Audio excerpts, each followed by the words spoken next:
Ayons en tête qu'à l'échelle nationale, le secteur du bâtiment, c'est 1/4 des émissions de gaz à effet de serre. Donc c'est pas rien. Tous les travaux qu'on mène à l'IFPEB, on arrive quand même assez rarement à la conclusion que le frein est la rupture technologique.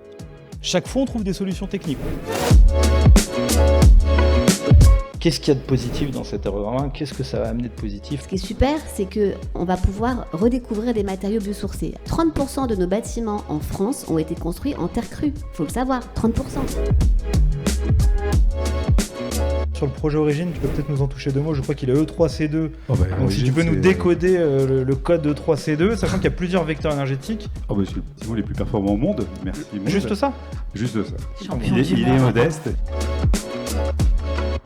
La manière dont on a introduit dans l'ensemble des équipes opérationnelles, de la phase conception, réalisation et gestion, cette culture de l'impact. Même un bâtiment qui consomme beaucoup, on change le vecteur énergétique et notamment avec cette géoénergie, on va diviser par 4 l'énergie consommée. Et c'est énorme par rapport à un changement d'isolation, etc. qui va nous rapporter 10, 15, 20% quand elle est bien faite.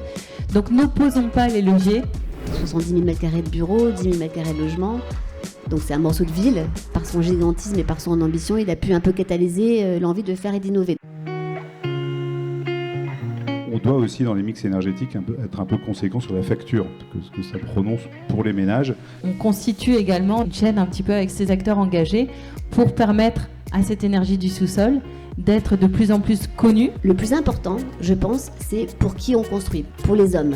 Et une fois qu'on aura considéré l'homme, on va considérer la biodiversité en parallèle, évidemment, les cycles de vie, les usages, etc. Et tout ce qui va arriver ensuite va découler de cette façon de percevoir les choses.